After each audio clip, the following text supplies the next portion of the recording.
Comment se former au CSE? Vous êtes élu de CSE, titulaire ou suppléant, ou représentant syndical, et vous avez décidé de vous former pour acquérir les compétences nécessaires pour bien mener votre mandat. C'est une riche idée parce que vos compétences professionnelles ne correspondent pas forcément aux compétences que doit avoir un élu de CSE pour mener à bien son mandat.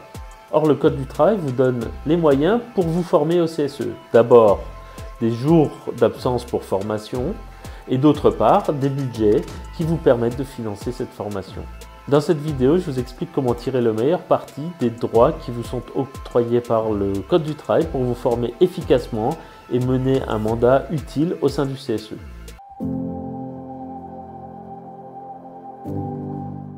Avant de commencer les explications sur la formation des membres du CSE, je vous rappelle que je suis moi-même expert pour les CSE et formateur pour les représentants du personnel.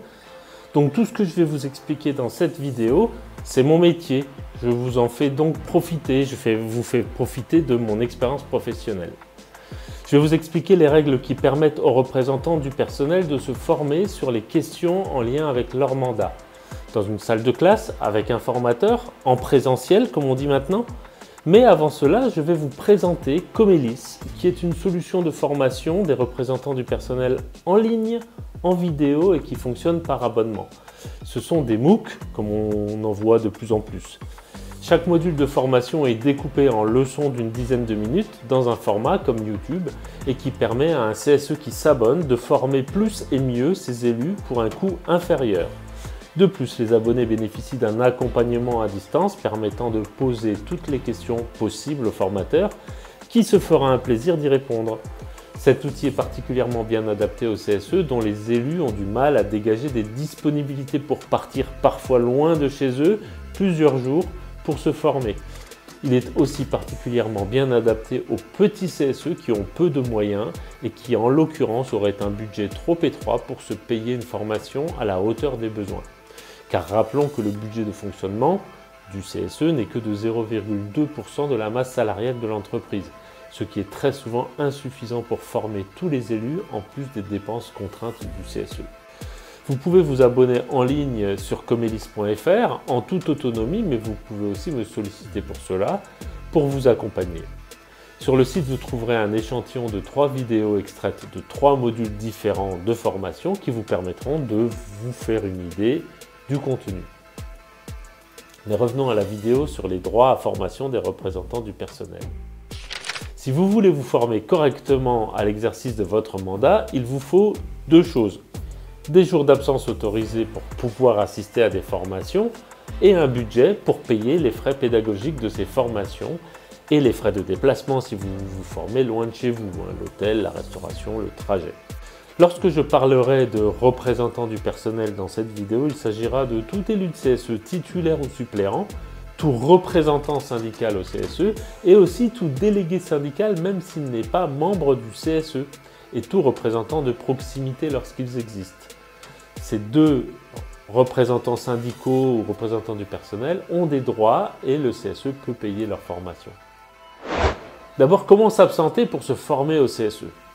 Concernant l'absence pour formation, le Code du travail a prévu 3 dispositifs qui vous permettent d'être absent pour vous former sur ces questions. Le premier s'appelle le CFE-SES, le congé de formation économique, sociale, environnementale et syndicale. Il permet à tout salarié d'une entreprise d'être absent 12 jours par an pour se former sur ces questions et 18 jours pour les salariés appelés à exercer des fonctions syndicales. La Cour de cassation considère que tout représentant du personnel est un salarié appelé à exercer des fonctions syndicales. Donc que tout représentant du personnel bénéficie du droit à être absent 18 jours par an pour se former ou pour dispenser des formations, car il peut aussi être formateur. Ainsi, un représentant du personnel n'est pas limité dans son droit d'être absent pour se former. Il a tout le temps qu'il veut, car 18 jours d'absence par an, c'est énorme. Il existe pourtant une limitation. C'est que ces jours d'absence autorisés doivent obligatoirement mener à une formation soit dans des centres directement rattachés au syndicat, en bref si vous vous formez dans votre syndicat, soit dans des instituts internes aux universités comme par exemple les instituts du travail qui existent dans certaines universités. Ainsi, comme je suis expert pour les CSE, si vous souhaitez que j'anime une formation, vous ne pourrez pas utiliser vos jours de CFE-SES pour cela, à moins que j'intervienne dans un des deux cadres que je viens de décrire. Le deuxième dispositif prévu par le Code du travail pour s'absenter quelques jours pour se former est le suivant. Chaque élu titulaire du CSE bénéficie de 5 jours par mandat pour se former. Ces 5 jours doivent avoir lieu dans un organisme de formation agréé par le ministère du Travail. Mais c'est un cadre plus large que le CFE-SES expliqué précédemment. Cela ne s'applique qu'aux titulaires, les autres représentants du personnel ne sont pas concernés par cette possibilité. Ces 5 jours de formation sont débités des 18 jours auxquels chaque représentant du personnel a droit. La troisième et dernière possibilité pour avoir du temps pour se former, c'est tout simplement d'utiliser ces heures de délégation. Lorsqu'on en bénéficie ou qu'un élu qui en a nous en passe, par le biais de la mutualisation des heures de délégation. Je n'entre pas dans le détail, mais tout élu qui a un crédit d'heures de délégation peut en donner à un autre élu qui en aurait besoin. Dans ce cas, les représentants du personnel peuvent aller se former où ils veulent, avec qui ils veulent, puisqu'on fait ce qu'on veut de ces heures de délégation. Si on reste dans le cadre du mandat, bien évidemment. Conclusion de cette première partie sur l'autorisation d'absence pour se former au CSE. Soit vous allez vous former dans votre syndicat ou dans un institut universitaire et vous avez droit à 18 jours d'absence par an. Soit vous allez dans un organisme de formation agréé par le ministère du Travail et alors seuls les élus titulaires du CSE ont droit à 5 jours par mandat. Soit vous utilisez vos heures de délégation ou celles qu'on vous donne et là vous faites ce que vous voulez. Dans les deux premiers cas, il faut tout de même demander l'autorisation d'absence à l'employeur au moins 30 jours avant le premier jour de formation syndicale. Sans réponse de sa part dans les 8 jours, la demande est considérée comme acceptée. L'employeur doit justifier s'il refuse que vous partiez en formation, par exemple s'il y a une réunion importante ce jour-là. Il ne peut pas s'opposer à votre congé de formation sans justification. Et dans le cas où l'employeur a une bonne raison de refuser, le Code donne 6 mois au salarié et à l'employeur pour trouver une nouvelle date. Dans le troisième cas, il s'agit de prendre des heures de délégation, donc il n'y a aucun préavis. Vous pouvez toujours prendre vos heures de délégation quand bon vous semble. Néanmoins, si vous vous absentez toute une journée ou même plusieurs jours, je vous conseille d'en avertir votre hiérarchie à l'avance pour entretenir de bonnes relations avec eux. Vous n'avez aucune obligation pour cela, mais je trouve ça préférable pour maintenir une bonne communication entre les représentants du personnel et leur hiérarchie. Petit aparté, avant de vous expliquer comment financer votre formation au CSE. Si vous avez des questions, n'hésitez pas à les laisser en commentaire, j'y répondrai avec plaisir. Et si vous trouvez cette vidéo utile, n'hésitez pas à mettre un pouce bleu. Comment financer ces journées de formation? Avant d'entrer dans le détail, j'ai une bonne nouvelle. Lorsque vous êtes absent pour formation CSE ou formation syndicale, vous êtes rémunéré normalement. Il n'y a pas de prélèvement sur salaire. Vous êtes payé comme si vous aviez travaillé normalement et ce, quel que soit le moyen que vous avez choisi pour être absent parmi les 3 moyens que je viens de vous décrire.